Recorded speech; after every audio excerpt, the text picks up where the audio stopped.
The midday sun hung heavy over the small Wyoming station, the kind of sun that baked the wooden planks until they groaned and lifted with heat. Paint peeled from the walls like old skin, and dust circled in slow, lazy swirls around the waiting platform. A thin wind whistled against the post where the station master leaned, his hat tipped low, his face too tired to show interest in much. The train arrived with a shriek of metal wheels, steam hissing into the hot air. People hurried off, ranchers with bags in their hands, widows pulling children by the arm, men in rumpled coats who carried the smell of tobacco and long travel. The noise faded as they scattered into wagons and carriages, leaving the platform quiet again. Then, from the last car, a single figure stepped down. She wore a wedding dress that had once been silver gray, now dulled with soot and travel stains. The fabric hung limp, and the hem dragged across the dirt as though it carried the weight of her sorrow. The veil clung to her damp cheek, and her hands trembled as she held a folded letter sealed with red wax. Her eyes were hollow, the kind that spoke of nights without sleep, and her lips were pale against the dry air. She moved without purpose, almost like a shadow, and found her way to a worn bench outside the station door. She sat there quietly, lowering her head into her hands, her breath shaking in her chest. No one came for her. No wagon, no bouquet, no groom standing tall with hope. Only the silence of the prairie stretched wide around her. 2 townsfolk passed, their boots scraping the wood, their whispers cutting sharp. Another mail-order bride. One woman muttered. "Poor thing," said the man beside her, shaking his head. "Looks like her husband changed his mind." The woman on the bench did not lift her gaze, only gripped the letter tighter, her knuckles white. Memories pressed against her mind like unwelcome hands. A study lined with dark wood and the smell of pipe smoke. Her father's cold voice, the silver pen he shoved toward her, the words he forced her to write. "You will marry this man. You will obey, or you will lose your child." She remembered the sound of the folder slamming against the desk, the forged paper that claimed her son was gone. Her chest tightened, her throat burned. She whispered now into her hands, a prayer hidden in dust. "If you are alive, my love, my baby, please find me." A sudden burst of laughter broke her thoughts. Children chased one another near the edge of the platform, their voices bright in the heavy air. One boy stopped, his face round with youth, his eyes like polished river stones. He stared at her with a focus too steady for his age. Then he pointed. His voice rang out clear, filled with a certainty that made the grown folk chuckle. "That's my mama," he said. The other children laughed, called him silly, pushed his shoulder. But the woman lifted her head slowly, her breath catching in her chest. The name the children called him rang like a bell. "Tommy." She looked at him with wide eyes, her lips parting as though to speak, the letter slipping from her hand into the dirt. Forgotten. The woman sat on the bench outside the station, her dress heavy with dust, her veil limp against her cheek. The letter that had slipped from her hand lay in the dirt, its red seal broken by the fall.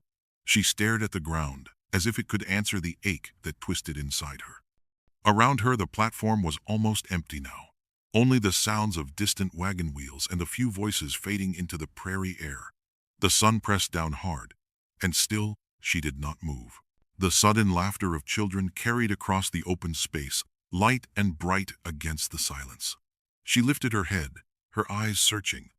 A small group of children darted along the edge of the station, their bare feet kicking up dust as they chased one another. Their shouts rang like bells in the dry air. One boy stopped running. He was younger than the rest, his hair the color of wheat in summer, his eyes dark as riverstone.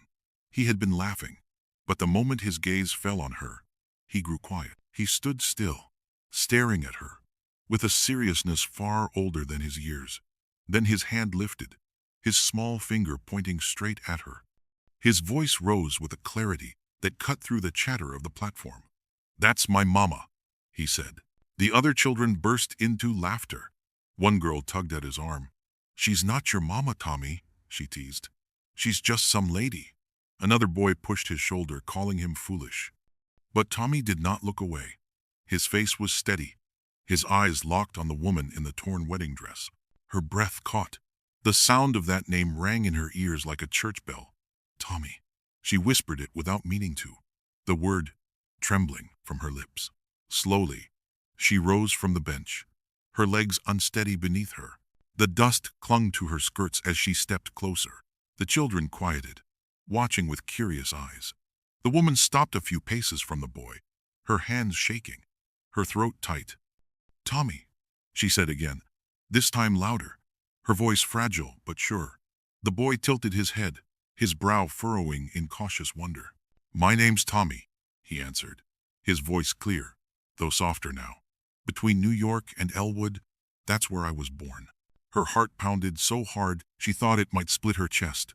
She pressed a hand against her mouth, her eyes filling with tears. Who is your father? She asked, her words breaking. Wyatt Callahan. The boy replied without hesitation, the name rolling from his tongue as if it were the most natural thing in the world. The ground shifted beneath her feet. The letter she had once clutched so tightly was forgotten now, lost to the wind. Her body trembled, and tears spilled down her cheeks. Please, she whispered, her voice full of longing and fear. Take me to your home. The boy looked at her for a long moment, then nodded slowly, his small hand tightening around the ribbon tied at his waist. He turned toward the wide dirt road that led beyond the station, glancing back only once to see if she would follow. And she did, each step heavy with hope and dread, her heart pulling her forward into a future she had thought forever lost. The dirt road stretched long and empty, bordered by fences that sagged with age.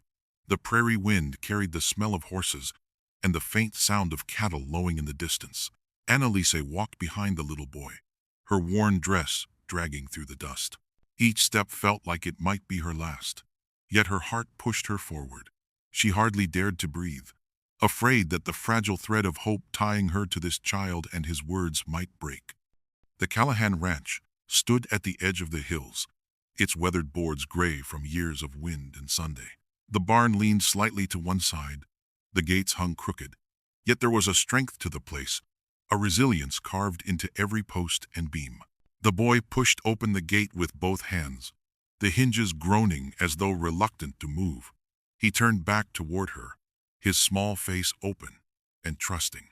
She followed him in, her eyes sweeping across the yard where chickens scattered and horses grazed beyond the fence. Then she saw him. A man stood in the yard, splitting wood with fierce, angry strokes. His sleeves were rolled high on his arms, and his jaw was clenched tight as though the act of splitting the logs was the only thing holding back his rage. Wyatt Callahan. The name filled her like a sudden rush of air. The years had marked him, adding weight to his shoulders and lines around his eyes, but there was no mistaking him. Her heart stumbled in her chest, and her steps faltered. The boy called out, "Papa!" his voice bright. Wyatt froze. The axe stopped mid-air, the blade suspended as though the world itself had paused. His eyes lifted and met hers. For a long, shattering moment, neither moved, neither breathed. The air between them was heavy, filled with years of silence, with grief and questions that had never been answered. The axe slipped from his hand, thudding into the soft ground. He took one step back, not out of weakness, but out of shock. His face drained of color, and his chest rose with sharp, uneven breaths. His voice, when it came, was raw and sharp. "Tommy, inside now!" The boy hesitated, his eyes flicking between his father and the woman in the torn dress. "But Papa!" "Now!" Wyatt barked, his voice breaking like a whip. The boy's shoulders slumped, and he obeyed, slipping past the gate and closing it behind him with a creak. The sound of the latch falling shut was like a door slamming on her soul. Annalise's knees buckled, and she gripped the iron bars with both hands, as though they were the only thing keeping her from collapsing. Tears blurred her vision. Her chest shook with sobs she could not control. Rain began to fall, soft at first, then heavier, soaking her hair and dress until they clung to her skin. She pressed her forehead to the bars, whispering, "I looked for you. I looked for both of you." Her voice was nearly lost in the storm, but Wyatt heard it. He stood rigid, his fists tight, his back to her. He walked slowly toward the porch, each step heavy, each breath uneven. He stopped at the steps, his head lowered, then climbed to the door. He opened it and stepped inside, closing it with a dull thud. From the window above, the boy's small face appeared, pressed against the glass, watching his mother crumpled outside the gate, rain pouring over her as though the sky itself wept with her. The storm had left the air cool and heavy, the smell of wet earth rising from the ground as Annalise sat in the small loft of the barn, her dress clinging to her skin. The sound of raindrops dripping from the roof mixed with the restless stamping of the horses below. She pulled the damp wool blanket tighter around her shoulders. But the cold was not what made her shiver. Her mind was caught in memories she had tried so long to bury, memories that clung to her like chains. She remembered the year 1887, when her father had called her into his study. The room had been filled with the haze of pipe smoke, the air so thick it felt hard to breathe. He sat behind his heavy oak desk, his eyes hard as steel, the silver pen gleaming in his hand. He told her that she had brought shame on the family, that her child had no place in a world of pride and honor. When she tried to argue, he slammed a folder in front of her. Inside was a paper that stole the breath from her chest, a forged certificate that claimed her son was dead. She had cried out, but he silenced her with a voice sharp enough to cut through bone. "You will write the letter," he had ordered, pushing the pen into her hand. "You will marry the man I choose. If you do not, you will never see daylight again. Do you want your child to live and grow, or do you want him left in the gutter?" The weight of his threat pressed down on her until her hand shook over the paper. She wrote the words he demanded, words that betrayed her heart, each stroke of the pen feeling like a wound. When she tried to escape, they caught her. Twice she tried, the second time more desperate than the first. She had run barefoot through the dark hall, the cold stone floor tearing at her feet. But the guards her father kept were faster. They dragged her back, locked her in a small room with no window. For 2 days she had no water. Her lips cracked, her voice reduced to a whisper. When she begged, her father came only to remind her of her place. His words still rang in her ears. "You will marry who we tell you to marry. Your love is nothing. Your choice is nothing." Even now, sitting in the quiet barn of the Callahan Ranch, those words burned inside her. She pressed her face into her hands and let out a broken sound, a cry she tried to swallow. Her father had thought he had destroyed her spirit, but she had held on to one truth, one thread that kept her alive. Somewhere her child was still breathing. Somewhere the man she loved still worked the land and split wood beneath the open sky. That hope had been the light in her darkest nights, and it had carried her across miles of dust and years of sorrow. Now she was here, yet the shackles of her past still clung to her heart. The rain outside began to ease, the clouds slowly parting, and she whispered to herself with trembling lips, "I did not choose to leave. I was taken. I will not let them take me again." The sun had slipped behind the hills, leaving the Callahan Ranch wrapped in the soft colors of evening. The ground was still damp from the storm, and the air smelled of wet wood and smoke from the fire Wyatt had built earlier. Annalise sat in the barn, her fingers tangled in the edge of the blanket around her shoulders. She felt caught between past and present, like a ghost who had wandered back into a life she no longer belonged to. The sound of boots on gravel pulled her from her thoughts. She turned and saw an old man walking slowly up the path, his shoulders bent with age, a worn satchel slung across his chest. His beard was streaked with gray, and his eyes held a weight that made her uneasy. Wyatt stepped out onto the porch, his stance firm, his arms crossed. "Who's asking?" he said, his voice guarded. The old man removed his hat, holding it against his chest with trembling hands. "My name is Samuel Lighton," he answered, his voice rough with regret. "I worked the postal line out of Cheyenne until I retired." Wyatt's eyes narrowed. "And what business do you have here now?" Samuel hesitated before reaching into his satchel. His hand shook as he pulled out a thick envelope, its edges curled and yellowed, a dark stain marking one corner. He held it out like it weighed more than he could bear. "This was meant for you," he said, his voice nearly breaking. 4 years ago. It should have been delivered, but it never was." Wyatt's eyes fixed on the letter, his jaw tight.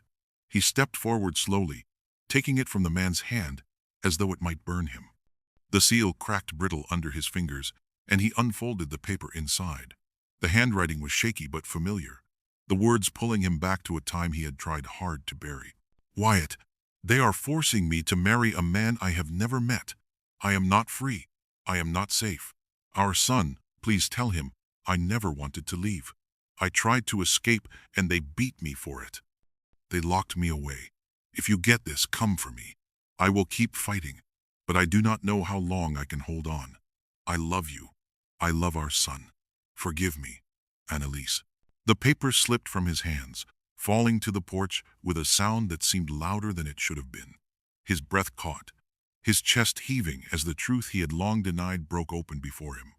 Samuel's voice was low, heavy with shame. I was paid to keep it from you. Her father said you were a poor match.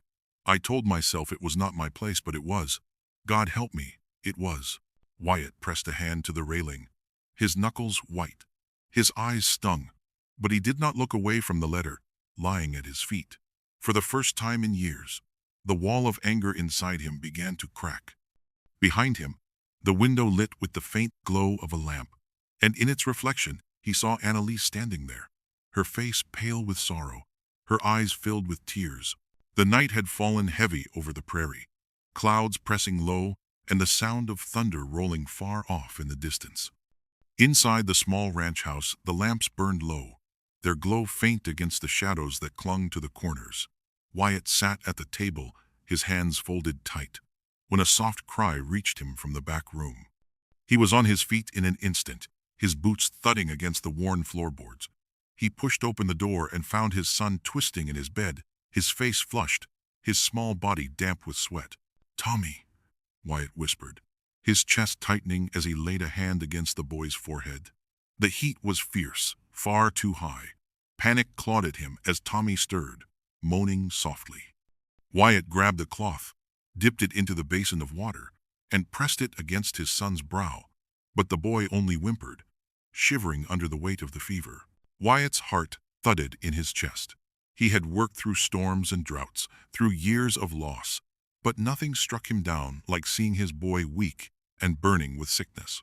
For a moment he stood frozen, not knowing what else to do. His eyes darted toward the window, where a faint glow flickered from the barn outside. She was there, he thought. She had not gone far. His lips parted to call her name, but the words caught in his throat. Still, before he could decide, the front door burst open. Wind and rain swept into the room, carrying with it the figure of Annalise. Her hair was plastered to her cheeks, her dress clung to her frame, but her eyes were fixed on her son. She rushed past Wyatt without a word and fell to her knees at the boy's bedside. "Tommy," she gasped, her hands trembling as she touched his face, her lips brushing his damp forehead. Her voice dropped into a soft prayer, words only a mother would whisper. Wyatt stood in the doorway, his chest tight, his hands useless at his sides. "I will carry him," she said suddenly, her voice trembling but full of determination. Wyatt blinked at her. "What?" "To the parson's house," she answered quickly. "Reverend Collins keeps medicine. He has fire. He can help. I will not lose him." She bent down, trying to lift Tommy, but his weight pressed her shoulders. Her knees bent, her body strained. Wyatt stepped forward. "Give him to me," he said firmly. Her eyes flashed with fear. "No," she cried, holding her son tighter. "I left once. I failed him once. I will not fail him again." The room went silent except for the boy's labored breathing. Wyatt did not argue. Instead, he pulled off his coat and draped it over her shoulders. He reached out, not to take Tommy from her, but to lift them both together, holding the boy with one arm and steadying Annalise with the other. Without another word, they stepped out into the storm. Rain lashed at them, the wind howled, but they pressed forward side by side. Lightning lit the path before them, their shadows long against the wet earth. Together they carried the boy through the storm, driven by love and fear, until at last the lights of the parson's house shone ahead like a beacon in the dark. The days after the storm settled into a quiet rhythm, the kind of calm that felt both fragile and full of promise. The ranch still carried the scent of wet earth, the fences damp, the ground soft beneath the hooves of the horses. Annalise rose each morning before the sun cleared the ridge, her hands busy with small tasks that gave her comfort. She swept the porch, mended the torn edges of her dress, and began to plant neat rows of carrots and herbs beside the house. She moved carefully, always aware of Wyatt's silence, always aware of the watchful eyes of the boy who now followed her like a shadow. Tommy had changed since she arrived. His laughter came more easily, bright and clear, as he chased chickens barefoot through the yard. At night he would tug at her hand, pulling her toward the small hearth, so she might tell him stories as he drifted to sleep. Each time he leaned against her, she felt both joy and sorrow. Joy that he was alive and within her arms. Sorrow for the years she had lost with him. She never turned him away, never told him to wait, for she knew too well how precious every moment was. Wyatt kept his distance, though he was never far. He worked the ranch with steady hands, fixing the barn roof, mending the fences, tending to the cattle. Yet even as his back was turned, she could feel his presence, heavy as the storm clouds that had once rolled over the land. He watched her when he thought she would not notice, his eyes dark and guarded. She felt the weight of those glances, the questions he still carried, the wounds not yet healed. One morning as she knelt by the garden bed, pulling weeds from the soil, she felt the brush of his hand against her arm. It was not much, only a brief touch as he passed by carrying a pail of water, but it sent a tremor through her. He did not speak, only gave a short nod before moving on. That night, as the stars burned across the wide prairie sky, he joined her on the porch steps. They did not talk, not of the past, nor of the pain that lingered between them. They sat in silence, the night air cool, the sound of crickets rising around them. And in that silence there was something new, a small space where words were not needed. The fire between them was no longer the raging storm of anger or the desperate ache of loss. It was something quieter, something steady, like embers that glowed beneath the ashes. She did not fool herself into thinking all was forgiven, but she knew a door had opened, a path that might lead them forward. When she glanced at him, his jaw was still tight, his eyes still shadowed, but his presence beside her felt less like distance and more like possibility. The night stretched long, and for the first time since her return, she allowed herself to hope that love, though battered and burned, could still rise again. The morning of the harvest festival dawned bright and clear, the air carrying the crisp bite of autumn. The fields beyond the town were golden with the last of the wheat, and the streets filled with the sound of wagons and laughter. People came from every corner of the valley, their clothes freshly brushed, their baskets heavy with pies, apples, and jars of preserves. The festival was more than a celebration of crops. It was a time to remember that even in a land of storms and struggle, joy could still bloom. Annalise walked beside Tommy, her pale yellow dress moving softly in the breeze, the color bright against the dusty road. She had sewn it from scraps she found in a chest at the ranch, and though it was simple, she wore it with a grace that made heads turn. Tommy clutched her hand, his small face alight with excitement. Wyatt walked just behind them, his step steady, his hat pulled low, though his eyes never strayed far from the two people he loved most, even if he had yet to say the words aloud. The town square was already alive with music, fiddlers playing quick tunes while children darted between hay bales. Men crowded near the pie stands, women laughed over quilts laid out for display, and the smell of roasting corn and sweet cider drifted through the air. Annalise helped Tommy tie a ribbon onto the great harvest wreath at the center of the square. His grin stretched wide as he pressed the knot tight, proud to be part of the tradition. She smiled at him, her heart swelling at the sight of his joy, a joy she had feared she might never see again. Wyatt stood a little apart, his hand slipping into his pocket where a small silver ring rested. It had belonged to his mother, polished smooth with age, the blue stone catching the light whenever he turned it in his palm. He had carried it for weeks, waiting for the right time, and he had decided that today was the day.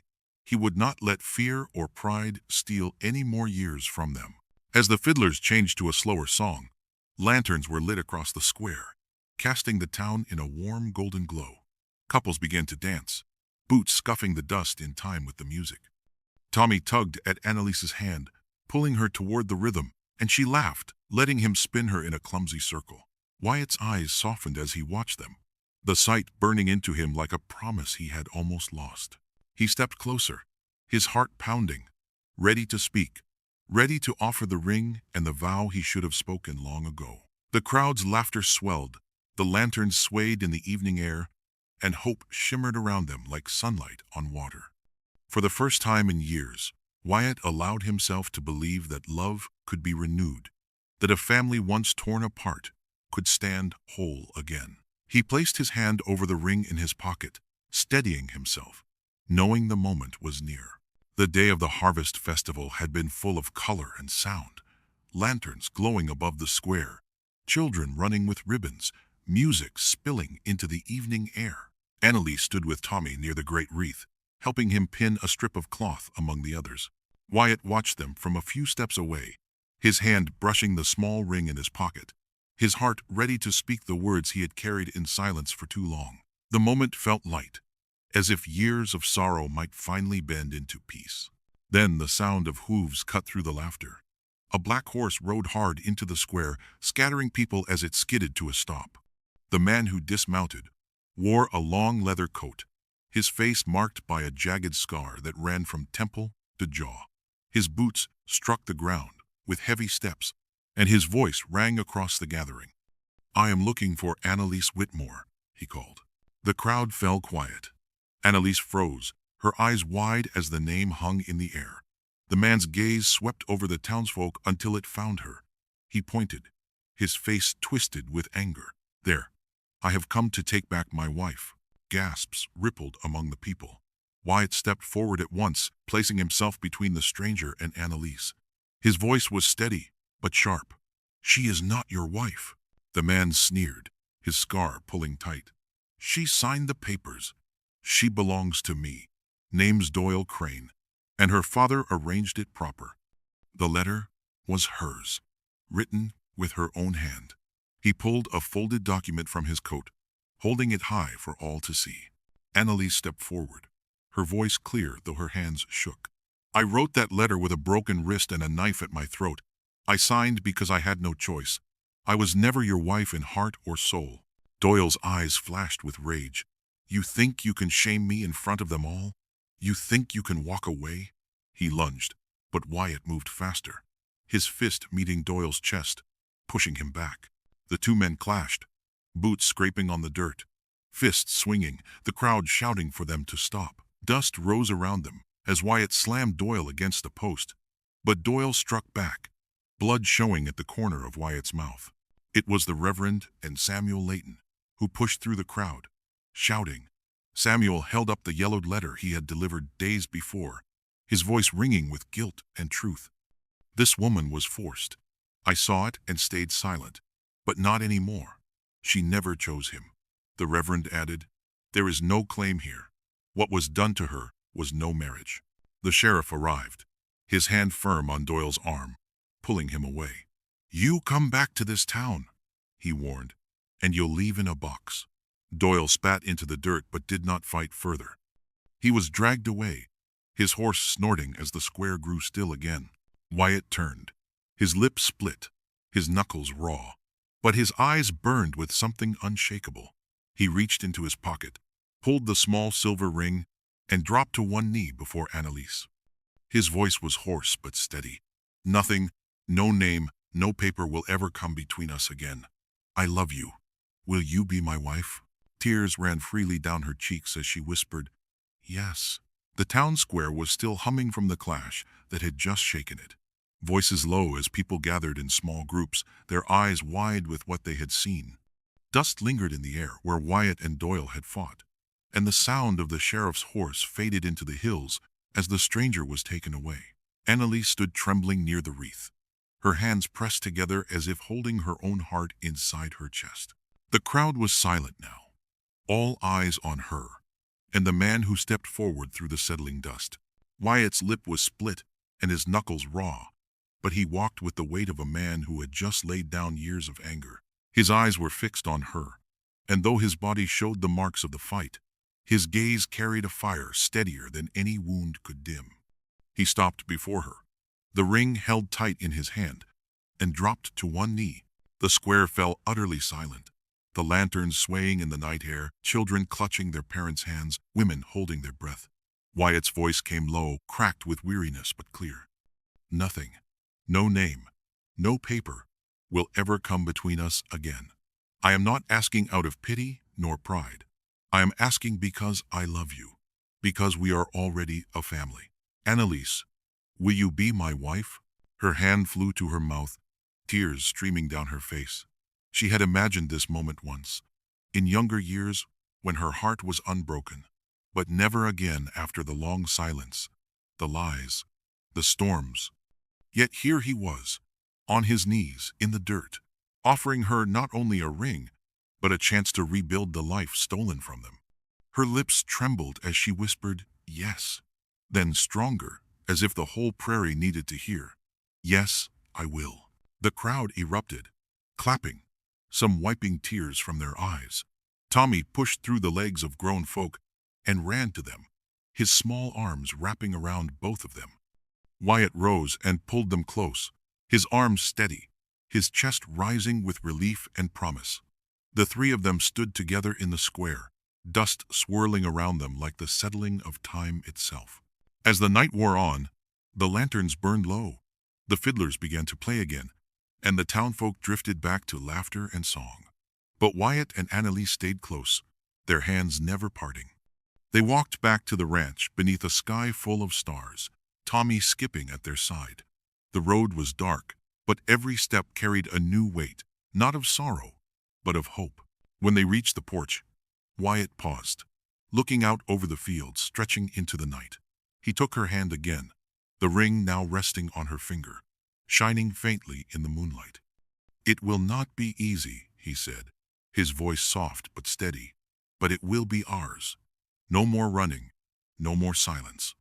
Only us." She nodded, her eyes bright with tears, and for the first time in years the promise of tomorrow felt real. The morning of the wedding rose clear and bright. The prairie stretched wide beneath a sky as blue as a promise. The town had gathered in the meadow behind the Callahan ranch, the grass still damp with dew, the air alive with the scent of wildflowers. Wooden chairs borrowed from the church lined a narrow path marked with linen streamers that swayed gently in the breeze. It was no grand hall, no polished ballroom, but it was filled with a reverence that made even the children fall quiet. Wyatt stood at the end of the path, his shoulders squared, his hat held in one hand. The bruises from the fight had faded into faint yellow, his jaw strong, his eyes alive in a way they had not been for years. He shifted his weight as he waited, his hands fidgeting only once before he stilled them. He had faced storms, loss, and bitterness, but nothing made his heart pound harder than waiting for the woman he loved to step toward him. Annalise appeared at the far end of the aisle, and all conversation hushed. She wore a simple ivory dress, sewn from cloth that had once been tucked away in Wyatt's mother's attic, its lace soft with age. Sprigs of lavender pinned her hair, and in her hands she carried a bouquet of white prairie blooms gathered that very morning. She walked slowly, each step light as though the earth itself lifted her forward. Her eyes never left Wyatt's, and his never left hers. When she reached his side, he leaned close, his voice low, so only she could hear. "Now you are a bride because of love, not because of fear." Her hand trembled in his, but her smile was steady. The Reverend began to speak, his words carried on the breeze, and though the vows were simple, they held the weight of years lost and years yet to come. At the moment when the Reverend asked if anyone wished to speak before the union was sealed, silence stretched until a small voice piped up. "Kiss her," Tommy called out, standing proud in an oversized vest and crooked bow tie. Laughter rippled through the crowd, and Annalise laughed too, her tears shining in the sunlight. Wyatt grinned, cupped her face in both hands, and kissed her. It was gentle at first, then sure, a kiss that carried the dust of the years they had lost and the hope of every tomorrow they would share. The crowd cheered, hats tossed into the air, hands clapping loud and strong. Tommy ran forward, wrapping his arms around them both, and Wyatt knelt so they might all be held together. In that moment, they were no longer fragments of what had been torn apart, but whole, a family bound by love, by faith, by second chances. The prairie wind lifted, carrying the sound of laughter across the fields, whispering of a new beginning. If this story touched your heart, be sure to subscribe to Western Love Legends, like, and leave a comment sharing your favorite part. After all, even the wildest cowboy tales are better when told around a fire with good company. And remember, sometimes the wind carries more than dust. It carries gossip too. So best to stay on its good side.